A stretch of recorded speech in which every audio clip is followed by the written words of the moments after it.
Hey, what's going on, family? Praise the Lord. I hope everyone is doing well. I know what time it is. You see the title, Solid Talk, speaking out loud in depth. In this video, I want to speak about one reason, one potential reason why you may not be married. And before I continue, I want to say that this is not a one-size-fits-all. This may not necessarily be your situation. This doesn't apply to everybody. But I do think that this reason is something that is holding a lot of people back from marriage. And many of us don't know it, or we're in denial about it. You know, many of us can't seem to break that barrier, or we find ourselves going through cycles, repetitive cycles. And we're wondering, what's the holdup? Why do I find myself in this situation continually? And so I want to kind of frame this talk a little bit by mentioning a conversation I had with a brother recently. We were just talking about, women and marriage and these type of things. And he was telling me how, man, I want to get married, but it's hard out here. I got standards, and by all means, never settle. There's nothing wrong with that. But he's telling me these things. We going back and forth, and eventually he brings up his ex, and he was telling me how they still keep in contact, how they had a strong relationship, and he's even thought about maybe at one point he was thinking about going back and reconciling, trying to pursue her. But now, according to him, they have evolved into friends. And as he's telling me these things, I say, well, how often do you speak? He say, oh, we speak maybe once every 3 or 4 weeks. And then I asked the question, well, do you think that you can have a healthy engagement, a healthy relationship, a healthy marriage with a woman, but still maintain this friendship that you had with your ex? And so his response, he believes that he can, but he did mention that the last situation kind of fell through because of that very reason. The last person was not comfortable with the relationship he had with the ex, and I kind of was saying, well, that's what it is. But then he began to justify, well, me and this person are just cool now. We can go on double dates together. They have helped me. They've been so instrumental in my life. I confide in this person. And I'm just listening. As I'm listening in my mind, I'm just thinking like, man, that's your wife? And so that's the $1 million answer right there. The reason why many of us cannot get married is because we're already married. Many of us are married already and don't even know it. And we're wondering why we can't fully connect with people, why we go through so many cycles, why we find ourselves serial dating, while we're going through all of these different situations. What's actually happening is that through the connection we have to somebody else, usually a lot of times, most of the time through fornication, because Paul talks about this in 1 Corinthians 6. He says that the two become one, that whoever you lie with, you become one with that person. And so when we have that connection in the soul realm, if for a lot of y'all already know, it's called a soul tie. When we have that connection, it's like a knot, right? So you can form a soul tie without fornication. But what the fornication does, it takes that basic knot and it turns it into like an Eagle Scout knot. And so now the webbing, the connection is something that's going to be tremendously hard to break. So when you get your new boo, your new bae, your new girlfriend, your new boyfriend, if that's your thing, when you get that person, you're not going to be able to fully connect with that person because a portion of your soul is still knitted with somebody else. It's like my sister Brandy says, the fragmented soul.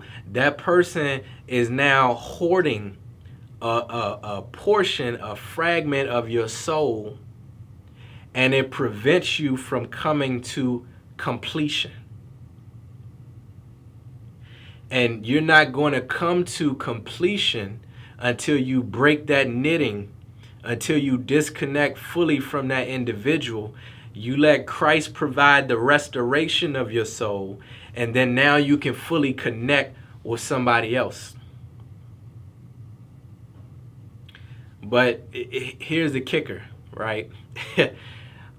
Most of the time, it's not just that person that you're in connection with.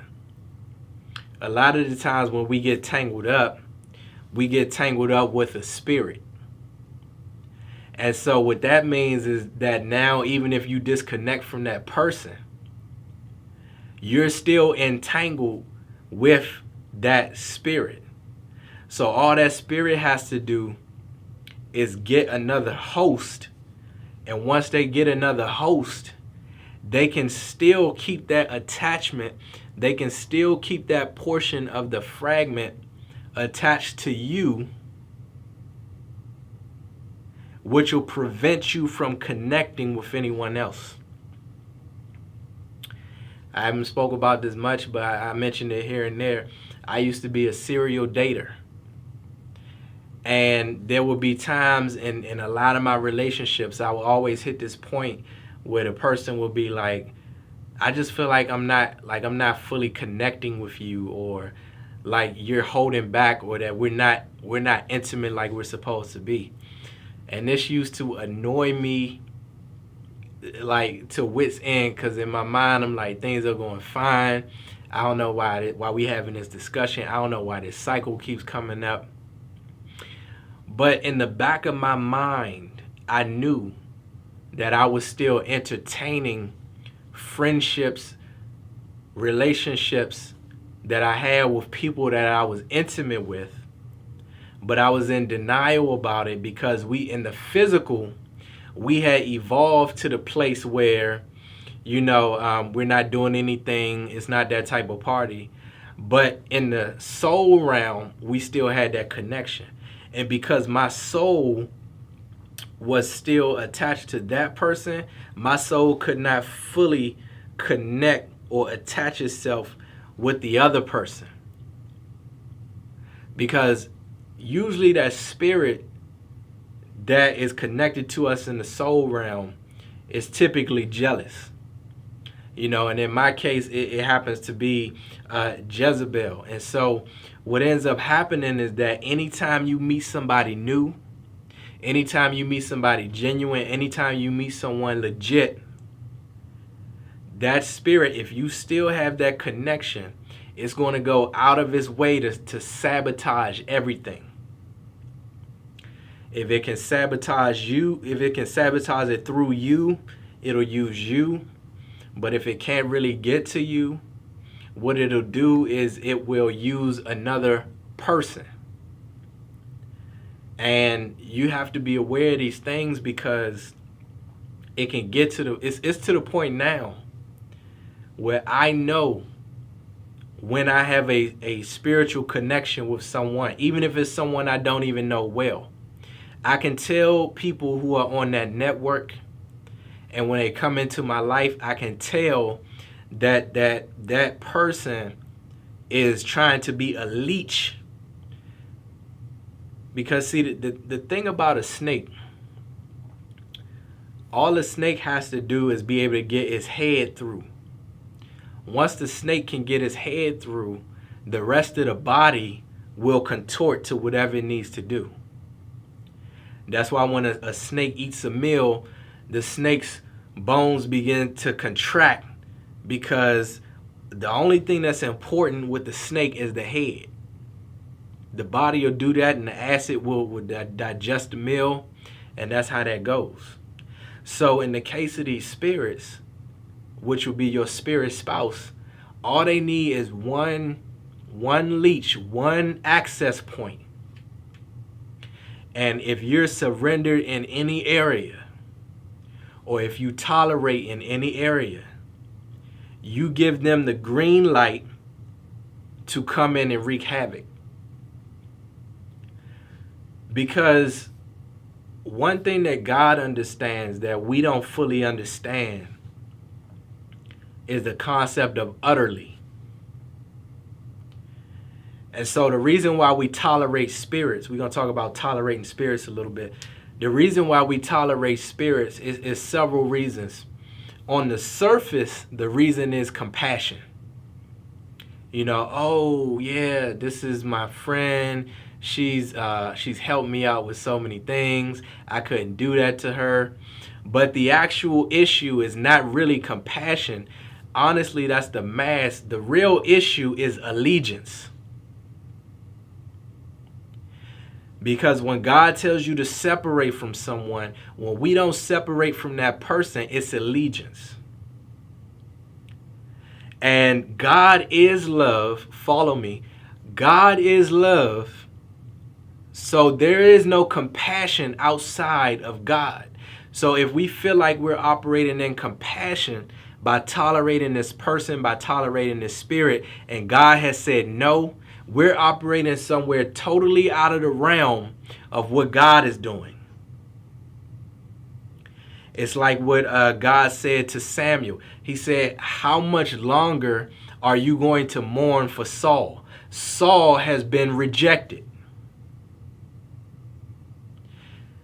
There are people in our lives that God has rejected as far as we're concerned. But we still make provision to tolerate these people because of our allegiance. And as long as we continue that, we're going to be in the cycle, right? And you won't break the cycle until you break the covenant. Everything in the spiritual realm is about laws. And what I was saying about utterly, before I forget, God understands utterly. So there were times in the Bible, like Saul's case, for example. Excuse me. He told Saul, he said, when you go into this place, destroy everything. Destroy the people, destroy the king, destroy the cattle, destroy the belongings. Saul goes into the place. He ends up keeping the king alive. He ends up keeping some of the stuff that they got so that they can make a sacrifice to the Lord. He didn't follow instructions. There was another time in the Bible, I'm going to get this totally wrong, so I'm going to have to add it to the video or put it in the description box. There was a time where this dude wanted to become king. And he said, you know, why would you have these people be king? Let me be king. And he had these people kill everybody of this particular tribe. I know this is very vague. I'll put the real story in the comments or something like that. But what happened was he forgot one person. And the one person that he forgot was the person that came back to avenge him. Not to avenge him, excuse me. He came back to dethrone him, basically.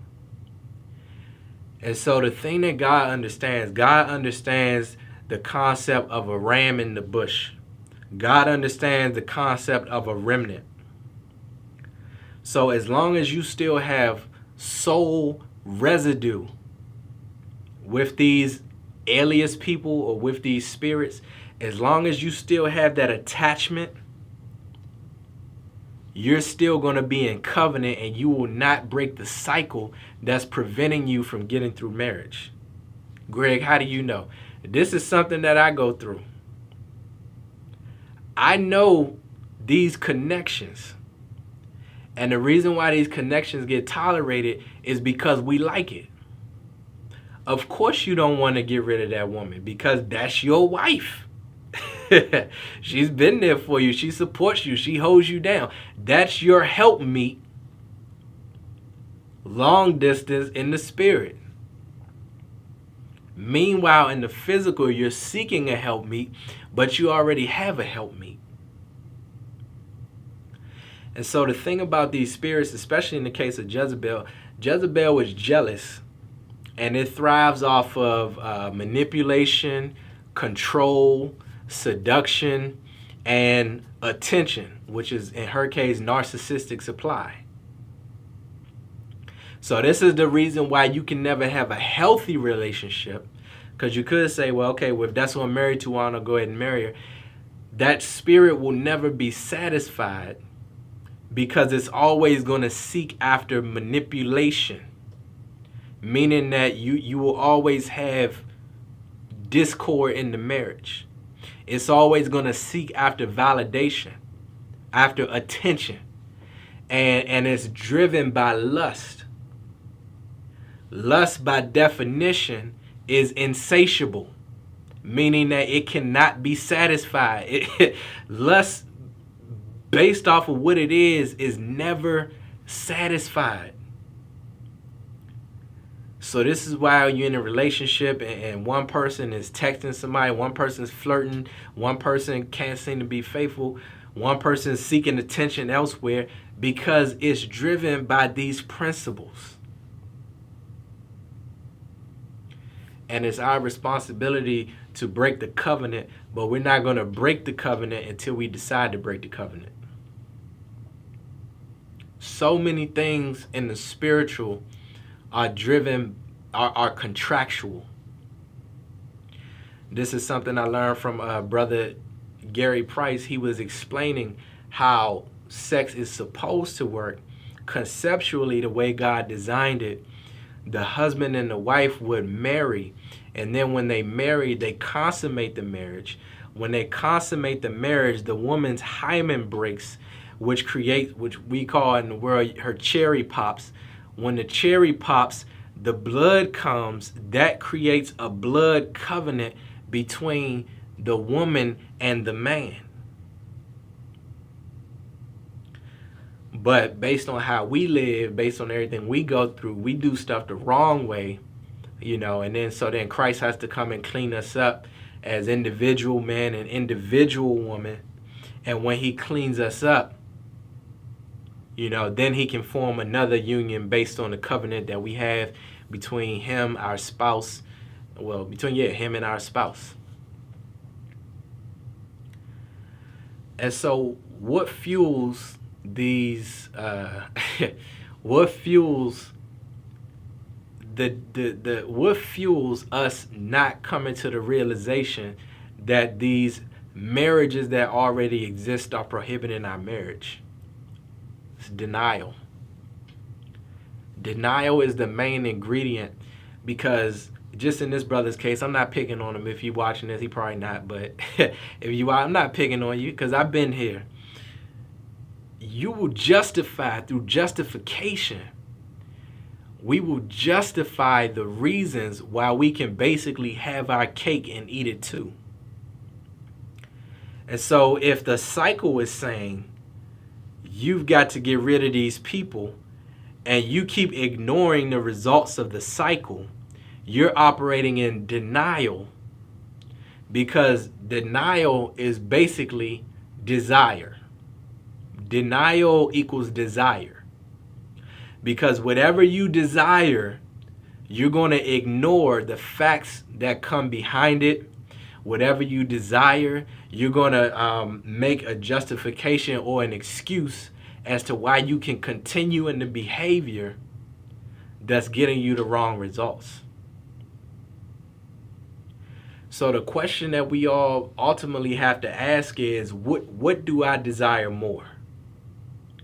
Do I desire a healthy, God-ordained marriage? Or do I desire to still be in allegiance with this person or with this spirit that's harboring, that's hoarding a portion of my soul? Because you'll know you're connected. I can tell when I like someone and when someone likes me. I can almost see these things before they even happen at this point. But there was one point where I was totally ignorant of it. And just in the case of this brother here, as I was kind of speaking about this a little bit, I didn't get too deep with it, but I was mentioning that connection and how the two become one. And he said, yeah, man, like every time I call her, she knows I'm about to call her before I call her. And I'm like, yeah, because that's your wife. I've been there. I've been in the place where the things I'm about to say, the things I'm about to do, the things that I am thinking, the other person knows, because we have the connection as because we're on the same network. And I promise you, I spoke about this in my demonic networks video. Whenever you try to leave this network, these spirits will stop at nothing to keep you connected. And it does not take much to tolerate it. I've been in a situation one time. Me and this person knew each other through another person. This person like Facebook chatted me, and I don't do that type of stuff like that, but they Facebook chatted me, whatever, and then the other person happened to be in the background. I was helping the person out with a situation. Person called me at like 3 in the morning to pray. Not our mutual friend, but the person who I didn't know very well called me at like 3 in the morning to pray. So I pray, about the situation. When I get off the phone, I have a feeling of lust. And what happened was that spirit called me to put that lust in the atmosphere. Because through the visual of me seeing this person on a little chat thing, even though we didn't say anything, even though we didn't mention anything, there was a connection that took place from being on the same network.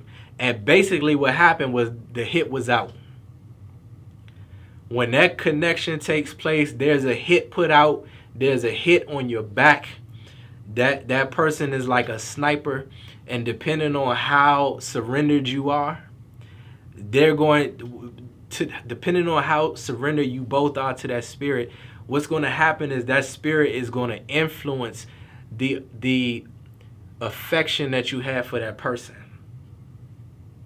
Everybody is not going to receive what I'm saying, but us liking people, like being attracted to people, that's something that can be spiritually influenced highly, because that's what makes the connection take place.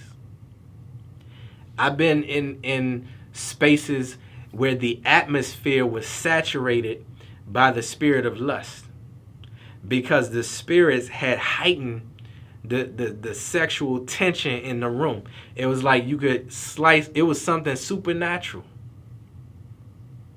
And so a lot of times we think we like a person, we think that oh, they're so cool, I love that, but you can't shake that person,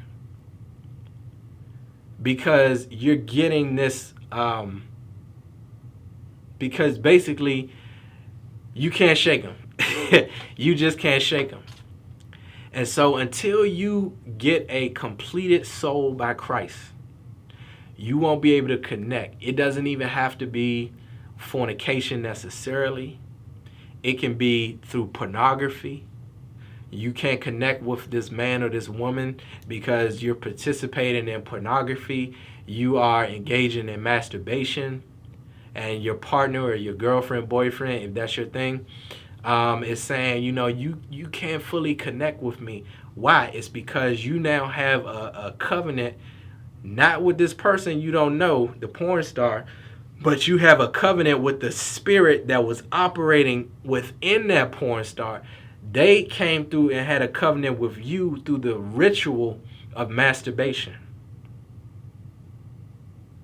So now you attach through the spirit, not even through, well, I guess masturbation kind of is fornication. But the point is, it wasn't even a physical person that you dealt with. This happened through something over the computer. But because you were watching this man or this woman who's in this industry, those people are in that industry, they're surrendered to the gods. Not big G, but the little G's. They're surrendered to the gods. And that's why they're able to do those acts that are basically supernatural. We don't need to get into it, but some of the things that take place, some of what people are able to do physically is because of their surrender to things spiritually. This is why when somebody does the yoga, I don't even like throwing this up, but you do the yoga and you do that little thing. And what happens is you start off with the yoga and you sorry, but when you really get into it and you become a yogi, because you have become surrendered to the gods, you're now able to contort your body into different moves that we normally wouldn't be able to do. But because of your level of surrender, you now have achieved what they call nirvana. And so then you look at somebody like, there's the channel April and Wayne show. They were doing this thing on Michael Jackson. Many of you may have seen it. Between his dance moves, he's also throwing up the 666. The way he danced was supernatural. Everybody on the stage could be doing the same dance moves, but if you saw the silhouette of Michael Jackson, you knew it was him because no one did the dance moves like he did them.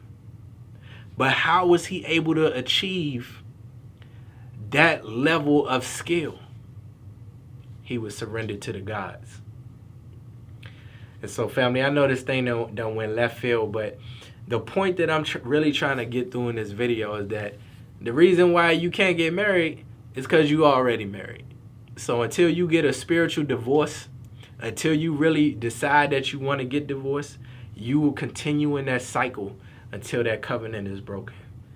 That's all I have in this Solid Talk family. I pray that you all have been edified. You know, I got to hit you with a little spiritual joint every now and then. But I hope this has helped somebody. It's my prayer that those who desire marriage and that God desires marriage for them, that we would get one another married, because strong families is something that God admires. God wants strong family because God is a God of order. So that's all I wanted, Solid Talk family. Sorry I ended up teaching a little bit. I wasn't trying to do that. But you all take care and be blessed.